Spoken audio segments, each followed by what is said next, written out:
AI की दुनिया में काफी तेजी से हलचल मची हुई है ना, खासकर जॉब मार्केट को लेकर। बिल्कुल। कंपनियां लगातार एआई अपना रही हैं और मतलब सही स्किल्स वाले लोगों की मांग तो जबरदस्त तरीके से बढ़ रही है। हाँ, ये बात सही है। सवाल ये है कि इस बदलते माहौल में कोई अपना रास्ता वो कैसे बनाए। आज की हमारी ये पड़ताल इसी सवाल का जवाब खोजने की कोशिश करेगी। हम समझेंगे कि एआई में करियर बनाने के लिए कौन से स्किल सबसे ज्यादा जरूरी हैं, एआई स्पेशलिस्ट और एआई जर्नलिस्ट के रास्ते में क्या फर्क है, किस किस तरह की भूमिकाएं सामने आ रही हैं और इस क्षेत्र में कदम कैसे रखा जाए या आगे कैसे बढ़ा जाए। हाँ। इसके लिए हमने कई तरह के स्रोतों को खंगाला है, यूनिवर्सिटी की रिसर्च से लेकर इंडस्ट्री रिपोर्ट्स और करियर गाइड तक। तो चलिए इस विषय की गहराई में उतरते हैं। सबसे पहले ये जो एआई स्किल्स की बढ़ती मांग की बात हो रही है, ये कितनी वास्तविक है? क्या सच में हर कंपनी एआई की तरफ भाग रही है? हाँ, ये रुझान बिल्कुल साफ है और तेजी से बढ़ भी रहा है। जॉन हॉपकिंस यूनिवर्सिटी और दूसरी इंडस्ट्री रिपोर्ट्स वो यही दिखाती हैं। कंपनियां सिर्फ टेक सेक्टर में ही नहीं, बल्कि आप देखें हेल्थ केयर, फाइनेंस, रिटेल, मतलब लगभग हर क्षेत्र में एआई तकनीकों को अपने काम करने के तरीकों में शामिल कर रही हैं। अच्छा, ये अब कोई भविष्य की बात नहीं रही, ये आज की हकीकत है। अच्छा, तो अगर मांग इतनी बढ़ रही है तो कंपनियों को किस तरह के स्किल्स चाहिए?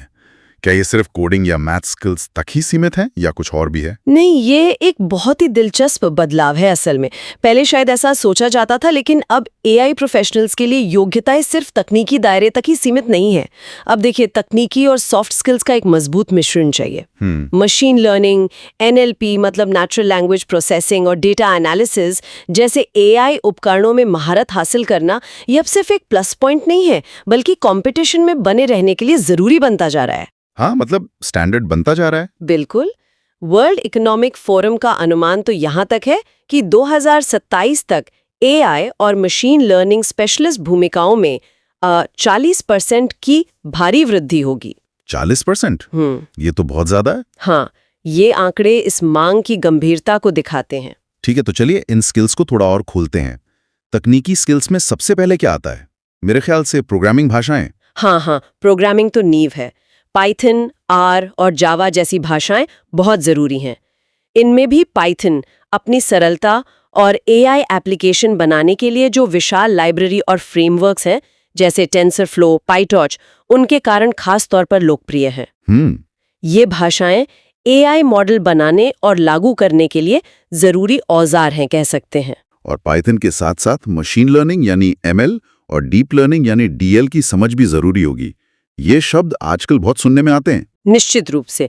एमएल और डीएल तो एआई के दिल की तरह है। मशीन लर्निंग में ऐसे एल्गोरिथम बनाना शामिल है जो कंप्यूटर को डेटा से सीखने और उसके आधार पर भविष्य या निर्णय लेने में सक्षम बनाते हैं। मतलब बिल्कुल वैसी जैसे हम अनुभव से सीखते हैं। अच्छा। और डीप लर्निंग वो एमएल का ही एक एडवांस्ड हिस्सा है, जो इंसानी दिमाग की संरचना से प्रेरित न्यूरल नेटवर्क का उपयोग करता है, खासकर जटिल पैटर्न पहचानने के लिए। इसमें फिर सुपरवाइज्ड लर्निंग, अनसुपरवाइज्ड लर्निंग और रीइंफोर्समेंट लर्निंग जैसी अवधारणाओं को समझना महत्वपूर्ण है। और आजकल बड़े भाषा मॉडल यानी एलएलएम्स जैसे वो तकनीक जो चैट जीपीटी जैसे सिस्टम्स को चलाती है और जेनरेटिव एआई जो नया कंटेंट बना सकता है, उसको बनाना और एआई संचालित सिस्टम तैयार करना भी तेजी से जरूरी होता जा रहा है। डेटा की बात करें तो एआई तो डेटा पे ही चलता है, तो डेटा को संभालने का स्किल कितना महत्वपूर्ण है? ओह, बेहद महत्वपूर्ण। एआई मॉडल उतने ही अच्छे होते हैं जितना अच्छा उन्हें दिया गया डेटा होता है। सही बात है। इसलिए बड़ी मात्रा में डेटा को कुशलता से संभालना, उसे साफ करना जिसे डेटा क्लीनिंग कहते हैं, व्यवस्थित करना यानी डेटा मैनेजमेंट, और एआई मॉडल को ट्रेन करने के लिए तैयार करना जिसे डेटा प्री प्रोसेसिंग कहते हैं, ये एक बुनियादी जरूरत है। इसमें फिर डेटा रैंगलिंग यानी अस्त व्यस्त डेटा को उपयोगी बनाना और हडूप या अपाची स्पार्क जैसे बड़े डेटा उपकरणों का ज्ञान शामिल है, जो भारी मात्रा में डेटा को प्रोसेस करने में मदद करते हैं। और गणित, क्या इंजीनियर बनने के लिए गणित जरूरी है? ये कहावत एआई पर भी लागू होती है? हाँ, बिल्कुल लागू होती है। सांख्यिकी, प्रायिकता, लीनियर अलजेब्रा और कैलकुलस, ये सब एआई और एमएल की रीढ़ है। ये विषय सिर्फ एकेडमिक नहीं है, बल्कि प्रैक्टिकली मॉडल बनाने, उनके प्रदर्शन को बेहतर बनाने और डेटा से सही मायने में जानकारी निकालने के लिए आवश्यक है। उदाहरण के लिए सांख्यिकी हमें ये समझने में मदद करती है कि हमारा मॉडल कितना सटीक है, और लीनियर अलजेब्रा डीप लर्निंग में इस्तेमाल होने वाले बड़े मल्टी डायमेंशनल डेटा सेट को संभालने का आधार देता है। यहाँ पर चीजें और दिलचस्प हो जाती हैं, क्योंकि आपने शुरू में कहा था कि सिर्फ तकनीकी स्किल्स काफी नहीं है। सॉफ्ट स्किल्स का क्या रोल है इसमें? हाँ, और ये बात अक्सर नजरअंदाज कर दी जाती है, लेकिन ये उतनी ही महत्वपूर्ण है। सबसे पहले प्रॉब्लम सॉल्विंग और क्रिटिकल थिंकिंग। देखिए, मशीनें डेटा प्रोसेस कर सकती हैं, लेकिन असली दुनिया की जटिल समस्याओं को समझना, उनके लिए सही एआई समाधान सोचना, एल्गोरिदम डिजाइन करना और एआई सिस्टम को बेहतर बनाने के लिए वो रचनात्मक सोच और तार्किक तर्क की मानवीय क्षमता अभी भी सबसे ऊपर है। सही। और दूसरों के साथ काम करना, मेरा मतलब है कम्युनिकेशन और टीम वर्क। अत्यंत आवश्यक। एआई पेशेवर अक्सर ऐसी टीमों में काम करते हैं जिनमें अलग-अलग विशेषज्ञता वाले लोग होते हैं। Data scientist, software engineer, product manager, business analyst, सब। साथ ही उन्हें अक्सर अपनी तकनीकी खोजों या मॉडल्स को ऐसे लोगों को समझाना पड़ता है, जैसे मैनेजमेंट या क्लाइंट्स, जिन्हें एआई की गहरी समझ नहीं है। हाँ, ये एक चैलेंज हो सकता है। बिल्कुल। इसलिए जटिल तकनीकी बातों को सरल और स्पष्ट रूप से समझाना और टीम के साथ मिलकर प्रभावी ढंग से काम करना प्रोजेक्ट की सफलता के लिए बहुत महत्वपूर्ण है। और एक आखिरी स्किल जो शायद इस तेजी से बदलते फील्ड में सबसे जरूरी है, वो है लगातार सीखने की इच्छा और क्षमता। एडेप्टेबिलिटी, है ना? आपने बिल्कुल सही पकड़ा। एआई का क्षेत्र अविश्वसनीय गति से विकसित हो रहा है। हर कुछ महीनों में नई तकनीकें, नए मॉडल, नए उपकरण आ जाते हैं। इसलिए लेटेस्ट रिसर्च पेपर पढ़ते रहना, कॉन्फ्रेंस में जाना, ऑनलाइन कोर्स करना और नई चीजों को आजमाने के लिए तैयार रहना जरूरी है। जिज्ञासा और सीखने की ललक इस फील्ड में लंबे समय तक टिके रहने और सफल होने की कुंजी है। अब एक बड़े सवाल पर आते हैं, जो अक्सर लोगों के मन में होता है, खासकर जब वे एआई में अपना करियर बनाने की सोच रहे होते हैं। एआई स्पेशलिस्ट बनना बेहतर है या एआई जनरलिस्ट? ये एक अहम मोड़ लगता है। हाँ, ये एक महत्वपूर्ण विचारणीय बिंदु है। एआई स्पेशलिस्ट, जैसा कि नाम से ही पता चलता है, एआई के किसी एक खास उपक्षेत्र में, मतलब सब डोमेन में बहुत गहरी विशेषज्ञता हासिल करते हैं। जैसे कि उदाहरण के लिए, कोई नेचुरल लैंग्वेज प्रोसेसिंग NLP का विशेषज्ञ बन सकता है, या कोई कंप्यूटर विजन CV का। उनका ध्यान तकनीकी उत्कृष्टता, इनोवेशन और अपने चुने हुए क्षेत्र में ज्ञान की सीमाओं को आगे बढ़ाने पर होता है। समझ गया। और एआई जनरलिस्ट, ये शब्द थोड़ा नया सा लगता है। हाँ, एआई जनरलिस्ट वो होते हैं जिनके पास कई एआई डोमेन्स का व्यापक ज्ञान होता है। उनकी सबसे बड़ी ताकत होती है जटिल तकनीकी संभावनाओं को समझना और उन्हें व्यावहारिक व्यावसायिक समाधानों में बदलना। वे सिस्टम लेवल पर सोचते हैं, मतलब वो अलग-अलग तकनीकों, टीमों और व्यावसायिक जरूरतों के बीच एक तरह का पुल बना सकते हैं। अच्छा। वे अक्सर मौजूदा उपकरणों, नो कोड या लो कोड प्लेटफॉर्म और पहले से प्रशिक्षित मॉडल्स का इस्तेमाल करके तेजी से समाधान लागू कर सकते हैं। कुछ जगहों पर, जैसे रेडिट पर हुई चर्चाओं में, ये भी बात आती है कि एआई इंजीनियर जैसा शीर्षक कभी-कभी उन लोगों के लिए इस्तेमाल होता है जो मॉडल बनाने से ज्यादा उन्हें लागू करने पर ध्यान केंद्रित करते हैं, जो कहीं ना कहीं जनरलिस्ट की भूमिका के काफी करीब है। तो फिर जनरलिस्ट की मांग क्यों बढ़ रही है? स्पेशलिस्ट की गहरी नॉलेज ज्यादा मूल्यवान नहीं होनी चाहिए? देखिए, गहरी नॉलेज निश्चित रूप से मूल्यवान है, इसमें कोई शक नहीं, लेकिन जनरलिस्ट की बढ़ती मांग के पीछे कुछ ठोस कारण है। पहला, वे तकनीकी टीमों और व्यावसायिक हितधारकों जैसे मैनेजमेंट या क्लाइंट्स के बीच एक महत्वपूर्ण कड़ी का काम करते हैं, क्योंकि वे दोनों की भाषा और ज़रूरतें समझ सकते हैं। हाँ, ये तो बहुत जरूरी है। दूसरा, वे ऐसे कनेक्शन और अवसर देख पाते हैं जो शायद किसी एक ही क्षेत्र में गहरे डूबे विशेषज्ञ को ना दिखें। उनकी ये बहुमुखी प्रतिभा खासकर स्टार्टअप्स जैसी जगहों पर बहुत काम आती है, जहां संसाधन सीमित होते हैं और लोगों को कई तरह की जिम्मेदारियां निभानी पड़ती हैं। वे अक्सर प्रोजेक्ट्स को तेजी से आगे बढ़ा सकते हैं और अलग-अलग विशेषज्ञ टीमों के बीच तालमेल बिठाकर काम को आसान बना सकते हैं। कुछ रिपोर्ट्स बताती हैं कि कंपनियां अब ऐसे लोगों को महत्व दे रही हैं जो एआई को समग्र रूप से देख सकें। यह तो दिलचस्प है। सैलरी के मामले में क्या स्थिति है? क्या स्पेशलिस्ट हमेशा ज्यादा कमाते हैं? यह एक आम धारणा हो सकती है, लेकिन आंकड़े बताते हैं कि दोनों ही भूमिकाओं में औसत से काफी अच्छी सैलरी मिलती है। बेशक सैलरी, अनुभव, लोकेशन और इंडस्ट्री पर निर्भर करती है, लेकिन अमेरिका में मोटे तौर पर देखें तो एआई जनरलिस्ट 95,000 से 1,80,000 प्लस कमा सकते हैं, जबकि स्पेशलिस्ट 1 लाख से 2 लाख प्लस। अच्छा, तो रेंज काफी ओवरलैप करती है। हाँ, बिल्कुल। और भारत में भी सीनियर लेवल पर पहुंचने वाले जनरलिस्ट, खासकर जिनके पास मजबूत नेतृत्व क्षमता और व्यावसायिक समझ होती है, वो स्पेशलिस्ट के बराबर या उनसे ज्यादा भी कमा सकते हैं। अगर किसी को जर्नलिस्ट बनने में रुचि है तो उन्हें किन मुख्य क्षमताओं पर ध्यान देना चाहिए? एक सफल एआई जनरलिस्ट बनने के लिए कुछ प्रमुख क्षमताएं जरूरी हैं। पहला है तकनीकी चौड़ाई, मतलब एमएल, एनएलपी, सीवी जैसे कई एआई क्षेत्रों में काम करने की बुनियादी समझ और दक्षता होनी चाहिए। ठीक है। दूसरा, आधुनिक उपकरणों और फ्रेमवर्क का ज्ञान, जैसे TensorFlow, PyTorch, hugging face library और क्लाउड प्लेटफॉर्म्स जैसे AWS SageMaker, Google cloud AI, Azure cognitive services, ये सब जानना जरूरी है।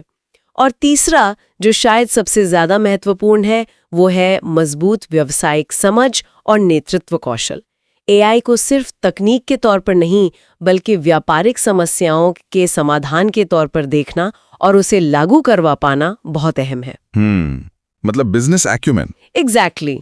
तो संक्षेप में दोनों रास्तों के अपने फायदे और नुकसान हैं। जर्नलिस्ट बनने से अनुकूलनशीलता और क्रॉस डोमेन इनोवेशन के मौके मिलते हैं, ऐसा कह सकते हैं। सही कहा। और स्पेशलिस्ट बनने से आपको बेजोड़ तकनीकी गहराई मिलती है, अपने क्षेत्र में बड़े इनोवेशन करने की क्षमता और अक्सर ज्यादा स्थिर करियर पथ और प्रीमियम सैलरी मिल सकती है।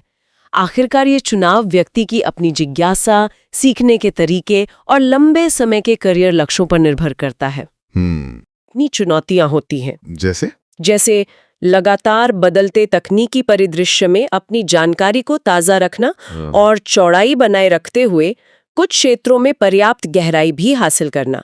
ये एक बैलेंसिंग एक्ट है। कभी-कभी उन्हें इम्पोस्टर सिंड्रोम से भी जूझना पड़ सकता है, मतलब ये महसूस करना कि वे उतने काबिल नहीं है जितना लोग समझते हैं। हाँ, ये हो सकता है। इससे निपटने के लिए स्मार्ट लर्निंग स्ट्रैटेजी बनाना, बुनियादी सिद्धांतों पर मजबूत पकड़ रखना और इंडस्ट्री में नेटवर्किंग करना बहुत जरूरी है। अब बात करते हैं एआई में उपलब्ध भूमिकाओं की विविधता की। जब हम एआई जॉब्स के बारे में सोचते हैं तो अक्सर डेटा साइंटिस्ट या एमएल इंजीनियर ही दिमाग में आते हैं, लेकिन क्या दायरा इससे कहीं ज्यादा बड़ा है? ओह, बहुत ज्यादा बड़ा। एआई सर्च जैसी लिस्ट देखें तो पता चलता है कि कितनी तरह की विशिष्ट भूमिकाएं उभर रही हैं। कुछ उदाहरण तो चौंकाने वाले भी हो सकते हैं, जैसे एआई एथिक्स स्पेशलिस्ट, जो एआई के नैतिक और जिम्मेदार उपयोग को सुनिश्चित करते हैं। ये तो बहुत जरूरी है आजकल। बिल्कुल। फिर एआई प्रॉम्प्ट इंजीनियर, जो बड़े भाषा मॉडल से बेहतरीन परिणाम निकलवाने के लिए सवाल या निर्देश डिजाइन करते हैं। AI health care specialist, AI marketing specialist और यहाँ तक कि एआई गेम डेवलपर भी। वाह, और तकनीकी भूमिकाओं में भी काफी विविधता होगी। हाँ, बिल्कुल। पारंपरिक भूमिकाओं के अलावा अब एआई डेटा इंजीनियर हैं, जो एआई के लिए डेटा पाइपलाइन बनाते हैं। एआई सिक्योरिटी इंजीनियर, जो एआई सिस्टम को हैक होने से बचाते हैं। इसमें एथिकल हैकर भी शामिल हो सकते हैं। Computer vision engineer, NLP engineer, ML ops engineer, जो मशीन लर्निंग मॉडल को डेवलपमेंट से प्रोडक्शन तक ले जाने की प्रक्रिया को सुचारू बनाते हैं। एआई रोबोटिक्स इंजीनियर और यहाँ तक कि एआई क्वांटम कंप्यूटिंग स्पेशलिस्ट जैसी भविष्य की भूमिकाएं भी शामिल हैं। ये तो बहुत फैला हुआ क्षेत्र है। हाँ, और दिलचस्प बात यह है कि ब्लॉकचेन जैसी अन्य तकनीकों के साथ एआई का मेल भी नए अवसर पैदा कर रहा है, जैसे कि सुरक्षित और पारदर्शी एआई सिस्टम बनाने में। करियर के अलग अलग स्तरों पर किस तरह की भूमिकाएं होती हैं? क्या एक फ्रेशर भी एआई में आ सकता है? हाँ, बिल्कुल। आमतौर पर करियर की शुरुआत एंट्री लेवल भूमिकाओं से होती है, जैसे डेटा एनोटेशन या मॉडल टेस्टिंग। फिर मिड लेवल पर data scientist, ML engineer, AI developer जैसी भूमिकाएं आती हैं, जहां आप मॉडल बनाने और लागू करने लगते हैं। ठीक है। साइंटिस्ट या एआई डायरेक्टर। करियर में रास्ते बदलना भी संभव है, जैसे कोई डेटा साइंटिस्ट अनुभव के साथ एआई इंजीनियर बन सकता है। और जैसा कि कुछ स्रोत बताते हैं, आजकल चीफ एआई ऑफिसर CAIO जैसी नई लीडरशिप भूमिकाएं भी बन रही हैं, जो अक्सर उन जनरलिस्ट को पसंद करती हैं जिनके पास व्यापक स्ट्रैटेजिक दृष्टि होती है। ठीक है, ये सब बहुत जानकारीपूर्ण है। अब सबसे व्यवहारिक सवाल पर आते हैं। अगर किसी को एआई में करियर शुरू करना है या मौजूदा करियर को इस दिशा में मोड़ना है तो उसे क्या करना चाहिए? शुरुआत कहाँ से करें? सबसे पहला कदम है एक योजना बनाना। शुरुआत हमेशा बुनियादी बातों से करनी चाहिए। प्रोग्रामिंग में महारत हासिल करें, खासकर Python. Core machine learning concepts को समझें, ये क्या है, कैसे काम करते हैं, और डेटा के साथ काम करने के स्किल्स विकसित करें, जैसे डेटा क्लीनिंग, विजुअलाइजेशन वगैरह। ये आपकी नींव बनेंगे। फाउंडेशन मजबूत होना चाहिए। बिल्कुल। नींव बनने के बाद फिर आप डीप लर्निंग और एनएलपी जैसे ज्यादा एडवांस्ड विषयों में जा सकते हैं। साथ ही जैसा कि हमने पहले चर्चा की, क्लाउड प्लेटफॉर्म और एमएलऑप्स जैसे क्षेत्रों की समझ भी जरूरी होती जा रही है। और पोर्टफोलियो, आजकल हर कोई कहता है कि टेक जॉब के लिए पोर्टफोलियो होना चाहिए। एआई में ये कितना जरूरी है और किस तरह का पोर्टफोलियो काम करता है? पोर्टफोलियो बेहद जरूरी है, लेकिन यहाँ एक जरूरी चेतावनी है। जैसा कि कुछ स्रोत बताते हैं, सिर्फ ऑनलाइन ट्यूटोरियल देखकर कैगल की किसी पुरानी प्रतियोगिता का क्लोन बना देना या किसी बने बनाए जीपीटी मॉडल पर एक साधारण सा इंटरफेस लगा देना, वो अब उतना प्रभावशाली नहीं माना जाता। अच्छा, तो क्या देखना चाहती हैं कंपनियां? कंपनियां इससे आगे देखना चाहती हैं। आपका पोर्टफोलियो असली दुनिया की किसी समस्या को हल करने वाले एंड टू एंड प्रोजेक्ट्स को दिखाना चाहिए। इससे पता चलना चाहिए कि आप सिर्फ कोड लिखना नहीं जानते, बल्कि आप सिस्टम डिजाइन कर सकते हैं, अस्त-व्यस्त वास्तविक डेटा को संभाल सकते हैं, अपने बनाए समाधान को डिप्लॉय कर सकते हैं, और सबसे महत्वपूर्ण, आप समझते हैं कि आपके काम का व्यावसायिक प्रभाव क्या है। मतलब प्रैक्टिकल एप्लीकेशन। बिल्कुल। एक अच्छे पोर्टफोलियो में आपका स्पष्ट परिचय, वास्तविक प्रोजेक्ट्स, आपके स्किल्स की सूची, आपके सोचने के तरीके को दर्शाने वाले ब्लॉग पोस्ट या लेख, और एक साफ सुथरा व्यवस्थित गिटहब प्रोफाइल शामिल होना चाहिए। क्रेडेंशियल्स का क्या? यानी सर्टिफिकेशंस और डिग्री, क्या इनकी वैल्यू है? हाँ, इनकी वैल्यू हो सकती है, लेकिन संदर्भ महत्वपूर्ण है। सर्टिफिकेशन जैसे IBM AI डेवलपर या Microsoft Azure AI इंजीनियर या AWS मशीन लर्निंग स्पेशलिटी, ये आपकी विशेषज्ञता का प्रमाण दे सकते हैं और दिखा सकते हैं कि आपने किसी खास क्षेत्र में फॉर्मल ट्रेनिंग ली है। तो ये मददगार हो सकते हैं? हाँ, ये नौकरी पाने में मददगार हो सकते हैं, खासकर शुरुआती स्तर पर। जहां तक डिग्री की बात है, कुछ खास भूमिकाओं जैसे कि फंडामेंटल रिसर्च या एकेडमिक पदों के लिए PhD जरूरी हो सकती है, लेकिन कई इंडस्ट्री रोल, खासकर इंजीनियरिंग और अप्लाइड AI में मजबूत व्यवहारिक कौशल और एक प्रभावशाली पोर्टफोलियो ज्यादा मायने रख सकता है, डिग्री से भी ज्यादा। और दो बातें जो बार बार सामने आती हैं, निरंतर सीखना और नेटवर्किंग। इंडस्ट्री इवेंट्स में जाना, ऑनलाइन समुदायों से जुड़ना, लिंक्डइन जैसे प्लेटफॉर्म पर सक्रिय रहना और पेशेवर संगठनों का हिस्सा बनना आपको न केवल अपडेटेड रखता है, बल्कि नए अवसर भी खोलता है। सही है। आम गलतियों से बचना भी जरूरी है, जैसे सिर्फ किताबी ज्ञान पर निर्भर रहना या नेटवर्किंग को नजरअंदाज करना। और अगर कोई सलाहकार या फ्रीलांसर के तौर पर काम करना चाहता है, तो उसे तकनीकी कौशल के साथ साथ अपने स्किल्स को बेचने की कला यानी मोनेटाइजेशन भी सीखनी होगी। तो हमने आज AI करियर के इस दिलचस्प और तेजी से बदलते लैंडस्केप पर काफी गहराई से बात की। जरूरी स्किल से लेकर जनरलिस्ट बनाम स्पेशलिस्ट की बहस, अलग अलग भूमिकाओं और करियर बनाने के रास्तों तक। इन सब का निचोड़ क्या निकलता है? निचोड़ ये है कि AI का भविष्य उज्जवल है और अवसरों से भरा है। ये एक ऐसा क्षेत्र है जो लगातार विकसित हो रहा है और लगभग हर उद्योग को बदल रहा है। चाहे कोई स्पेशलिस्ट बनकर किसी एक क्षेत्र में महारत हासिल करे या जनरलिस्ट बनकर अलग अलग डोमेन को जोड़े, दोनों के लिए महत्वपूर्ण भूमिकाएं और अवसर मौजूद हैं। चुनाव व्यक्ति की अपनी रुचि, ताकत और लंबे समय के लक्ष्यों पर निर्भर करेगा। लेकिन सबसे महत्वपूर्ण बात, जैसा कि कई स्रोत इशारा करते हैं, ये है कि AI को सिर्फ एक अलग थलग तकनीक के रूप में न देखा जाए, बल्कि उसे वास्तविक दुनिया की समस्याओं को हल करने के लिए कैसे लागू किया जा सकता है। एप्लीकेशन पर जोर। बिल्कुल। भविष्य में सिर्फ नए मॉडल बनाने से ज्यादा जोर उनके प्रभावी एकीकरण और व्यवहारिक अनुप्रयोग पर होगा। और अंत में सोचने के लिए एक विचार छोड़ जाते हैं। जैसे जैसे AI सिस्टम ज्यादा शक्तिशाली, आपस में जुड़े हुए और स्वतंत्र होते जा रहे हैं, क्या अगली बड़ी और महत्वपूर्ण भूमिका एआई ऑर्केस्ट्रेटर या एआई एथिक्स लीड जैसी होगी? ये दिलचस्प सवाल है। यानी ऐसे पेशेवर जो ये सुनिश्चित करें कि इन शक्तिशाली उपकरणों का उपयोग जिम्मेदारी से, नैतिक रूप से और मानवीय मूल्यों के साथ तालमेल बिठाकर किया जाए। शायद भविष्य में एआई में सफलता के लिए सिर्फ तकनीकी कौशल ही काफी नहीं होंगे, बल्कि रणनीतिक सोच और नैतिक दृष्टि भी उतनी ही या शायद उससे भी ज्यादा जरूरी होगी।